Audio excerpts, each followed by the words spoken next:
At least 4 tornadoes reportedly wreaked havoc on western and central Kentucky late Friday night, and Governor Andy Beshear confirmed at least 70 deaths, but said that could well rise to over 100 deaths. This is Kentucky's most devastating tornado event in our history. We have lost far too many of our brothers and sisters. One twister stayed on the ground for 227 miles and will likely eclipse the record for longest tornado track, which was set in 1925. 2 other tornadoes were tracked south of Mayfield, and there was one to the north. Several buildings collapsed in the southwestern community of Mayfield, and the damage was evident in Bowling Green as well. The same line of storms caused damage all the way from St. Louis across the state of Illinois. For the next few days, we decided to follow some of our contracting friends as they helped these communities recover from these devastating storms. Be sure to join us for this multi-part series.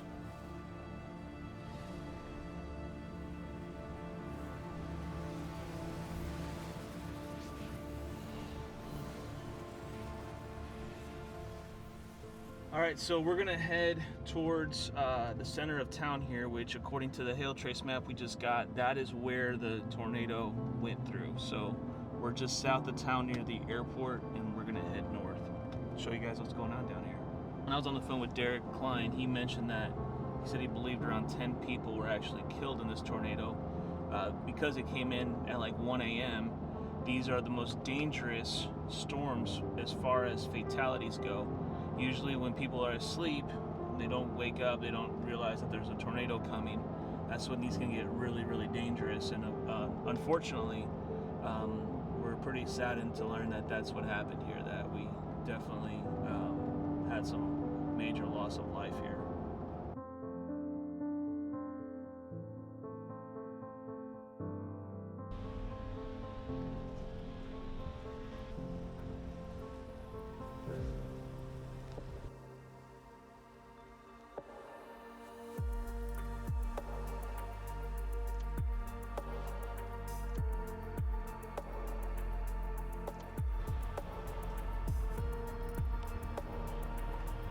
So you come out to events like this, and it's really quite heartbreaking, and it's an emotional place. I mean, there's so much destruction, there's so many things that have gone wrong that, you know, people just are devastated right now. And I really admire the contractors that come out and help and give people services that they need right now at a time they need it the most. And today we're going to spend some time with some of those contractors and hopefully get to tell their stories and show how this is done and how they help communities like this rebuild and become better than they were before. So we're just go check them out. But like I said, this is one of those emotional days. We're going to try to keep it chill, but at the same time we have a huge admiration for all the contractors that have come out to events like this and are helping out. So thank you guys for that.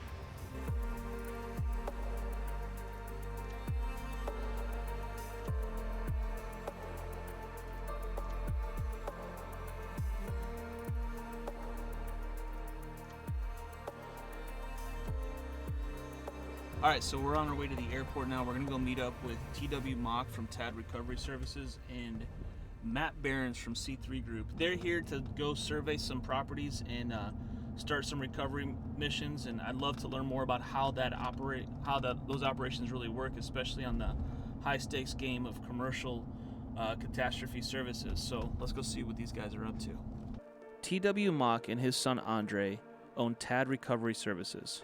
TAD has grown into one of the world's foremost specialized emergency mitigation services companies, providing their clients immediate action. Matt Behrens is the president of C3 Group. C3 Group is a public adjusting firm that focuses on commercial public adjusting. They are one of the nation's largest commercial adjusting firms. So there were 2 in Bowling Green, maybe 2. Even 3 touchdowns. No kidding. The one that went through Western Kentucky University was the 3. Okay. Yeah, and then we'll mobilize. We'll bring our helicopter out here probably by Wednesday, and then we'll start running a triangle.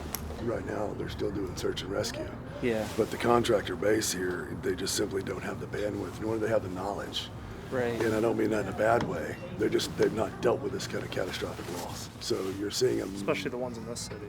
Well, there's a massive market saturation now of just straight disaster, right? And just like the conversation we just left, I mean, he really didn't have a clue where he was going with it. Right? Didn't understand life safety. There's people in the building's half twisted off. Right. His eyes were just glowing. I was like, hey man, you I want to got kill the somebody project today. above. That's how that's going to work. Right. Right. Gas is still leaking. I mean, like not a good look. Meter pulled completely off the building, live feed, right? Yeah. So it's all of those first. I said, you break it down Barney style, the way I call it. But no, a lot of these contractors, it's going to just be helping them educate. It's just like this gentleman in here at the FBO. He's like, hey, you know somebody that can get over there and deal with my neighborhood? It's smoked. I mean, my roof, you want to knock some shingles off. And, I mean, the community is crying for help, right? So that's the goal. The goal is to come in and help. One of the most challenging parts of recovering after a tornado is knowing what to do next. Most building owners don't have a clue who they're supposed to call or who should be at their scene to help them with the recovery process. What are we doing right now? Assessing pretty much at this point. Okay. We got a couple different referrals from some business owners that didn't get damaged. We spent a lot of the day yesterday just calling and seeing if folks needed help. These folks here were looking for some temporary warehouse space at another contact that we had and kind of referred us in. So trying to see if we can stop by and make some contact. That's overwhelming for pretty much anybody who hadn't dealt with it. I mean, for people on the disaster side of things, like we've seen this stuff before. So it's like, to us, you know step 1 through 10 of what needs to happen, and these guys just don't. They don't understand it. They're trying to wrap their head around it. And trying to see what we can do to just kind of offer some guidance and help however we can. And what do they normally do that's totally wrong? Well, I think leaning on the carrier, they don't bring any of their own experts in. They don't know what the policy says. They're not getting guidance on any of that. That's what they pay for insurance for, right? Well, yeah, and they lean on a lot of risk managers, I think, to look into it. And right. That's not necessarily helpful in they situations don't know what like they don't this. know, Right. And so they're trying to guide the ship, and they have no clue where to start. Yeah, I mean, you're no swimming. back. You're dealing with an insurance Right. company that knows exactly what they're doing Mhm. and already has the experts lined up. Yeah. So automatically, when you get into a situation like this, you're already on a reactive mode. There's nothing proactive about this unless you already had a plan in place, and That's right. most Unless people you don't. Part their business. That's right. It's an adversarial party. Yeah, so if they can save 50 cents on a dollar, they're going to save 50 cents That's on that right. dollar unless you can prove why you need the other 50 cents. And they're going to delay Yeah. enough to get the emotion out of it. Oh, And yeah. until you come to a settlement, you're just sick of it. And so Yeah, you're like, I Well, don't want to fight anymore. They've got the money, and these people are in a hard spot. So Right. who has the leverage? The money, always. and they've got more friction. They got the employees they're dealing with. They got all that stuff. And so you go back to your original question: is there's just so much stuff going on, and trying to deal with this at the same time, it just convolutes the whole system for them. So you got to know what you don't know, and hire the people and the consultants to come in and figure it out. That'd be step 1 if this was my building. You got a business to run the business. They're not just a business with employees. They've also got customers that they're supposed to be supplying materials to. Yeah. Right. And a nationwide shortage. Not just that, He's but got a now lot of the pressure private on him, whoever owns this building. So at that point, you bring in people and you hire people to handle your problems for you. That's right. Why wouldn't you do it in this situation? I mean, you literally have vehicles over there loaded up with building materials that are headed out the door, and right. they're not going anywhere. You've got a lumber yard back here that's Scattered. just strewn about. And Yeah. That's the biggest misconception in this industry. You're going to file a lawsuit, what do? You hire a lawyer. That's right. You want to rebuild your building, you hire a contractor. Well, in this situation, a contractor's not the person that you just want to hire by himself. You need to hire subject matter experts so that they hire subject matter experts that are well above and trained above our pay grades. Everybody's got their lane. Yeah. professional representation is going to advocate for them. And it's about 12 lanes across. You all got to work together. It has to be a team effort. Otherwise, you're not doing anything productive. And the best part about hiring the right people is they set the right expectation. This isn't going to be done tomorrow. This is going to be done middle of next year. If not at the end of 2020, or 2022, we might be going into 23 still working on these tornado claims. I mean, we're still working on water claims from February in Dallas that are just now getting movement from the carrier. So, I mean, once you throw COVID in the mix of all this, they're understaffed because they didn't let people off, but people are working from home. They're not as accessible to traveling. Some of them won't travel if they're not vaccinated. So you got to factor in all these different things. It slows the process way up.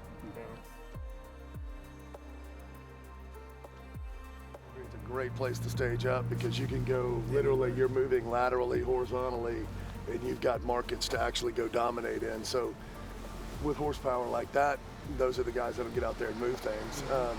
I know Dustin's currently in Mayfield, and he was texting me a picture a minute ago, and I'm like, you know, man, it looks like Hurricane Michael. I mean, that's all I can say. I mean, it's just, it's done. You're not doing any roofing there. There's nothing there. There's nothing there. So policy compliance, what does that mean? I mean, you've got nothing left. Right? So, I mean, you guys can fight that battle because what am I supposed to do? Drop a piece of bubble wrap over the top of this thing? Yeah, you can't do it. That's unreasonable, right? So it's destroyed, right? It's over. So from a contractor's perspective, it's like I said to the guy in Illinois, I said, you know, I'm famous for also working myself out of business because the right thing to do is actually total the building. That's the right thing to do. It's not rebuild the damn thing. So you've got to be able to make that call in the field and it's not about you. It's just not. There's so much work out here.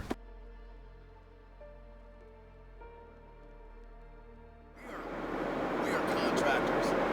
Everybody asks me why I post pictures of my feet up on the seat, right? That's to make sure that there's certain people in my life that know that I still work for a living. Everybody thinks that there's a money tree in the backyard and it just magically fell out of the top. It didn't.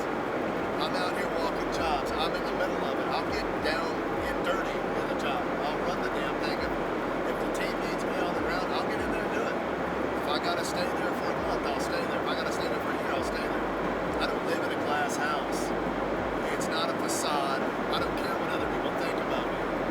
What I care about is what I think about me. By me. What I think about the man in the mirror. As long as I respect me and I'm a good man and I do what I say I'm gonna do and I deliver for my people, my relationships and my clients, that's what matters to me. And just because I'm open about failure, right? Failure is what got me here. Mistakes are what got me here, right? And I'm not anywhere. I just happen to be in something called a citation. I used to drive a Ford. That just means I step up a little bit because my time became valuable. I haven't made it anywhere, right? Everybody thinks that this is all about money. Look, I am the richest man in the world, right? Because when I get home tonight, I can tell you what money looks like. I can tell you what success looks like. She's waiting at home. She's asking me what I want for dinner. I know what that looks like. And it's not money. That's success, right? He's 27. You know how many friends of mine that are in the business world that can't even talk to their computer? They don't know their kids at 27, right? I pride myself on knowing my kids, and my kids are around me every day. Not only my kids, my business partner. I'm also teaching him how to go into business and simply run this without me, right? Because that day's gonna happen. Whether I get hit by the short bus, I get a Greyhound bus, or I die when I'm 100, I'm saying it's inevitable, right? So the greatest gift that you can have or leave somebody is time, right? Spending time with them, making them a priority. Relationships, priority, right? Relationships, priority. So for me, that's what matters. A friend of mine asked me, it was about a month ago, what would I do if I was invincible? And my response to him was within 5 seconds, and I said, I am. Right? You can't hurt me. You can shoot me in the head and kill me. But in the world of business, you can't hurt me. Right? Because I'm going to deal with the problem, right? And I'm going to keep moving down the street. And I'm going to keep building, right? Because at the end of the day, if you were to take it all away tomorrow, I'd have it back in 2 years. That's a fact. A fact. So if you were to cripple me tomorrow, my mindset would change and I would find a solution to get away to move. Right? I would find a solution. Like right now, I shouldn't be on this plane. I should not be engaged in this loss. Any of these losses. I shouldn't be here today. I should have never made it back from the Middle East. Shouldn't. So my point is that you take everything in my life, you take the compression now, and the stuff that I'm dealing with now personally, and you turn around and look at it, everybody in my world from the doctors down, don't do it. You know what? I'm going to be all right. promise you. I will. And I'll navigate through it until I don't, right? So I look at it as every day for me is a victory. I don't know. If you want it, make it happen. Right? Being serious. Yeah. You can will it into happen. You can will it into existence. And I don't mean just by wishing. I mean by driving, by being the author. It requires making faster decisions. It does. Not necessarily. Yeah. Making a decision. Making a That's what I'm saying. decision. Most people don't even make a decision. Yeah. They think about it and dwell on it for so long before they want to make the perfect decision. Paralysis Well, by and then- analysis. In Paralysis this by industry, analysis. a lot of people spend a lot of time trying to keep up with everybody else in this industry. Or and what don't did you focus do? on How did you do themselves. it? Let me do it the way you did Yeah. it, and let me try to replicate Exactly. your model into my life, and it doesn't work that way. Yeah, it's like keeping up with the Time's Joneses. different. You can't do it. Region's different. You're different. Plans are different. Now, No, I'm saying that personalities we're are all different. That's right. We all have a different way of doing things, but also I didn't. When we built this business, man, some of the biggest in this industry told me that I would not work, that this would not work, and it's funny because we've all had It's different. I just It's so different than everything else. It was crazy. I remember.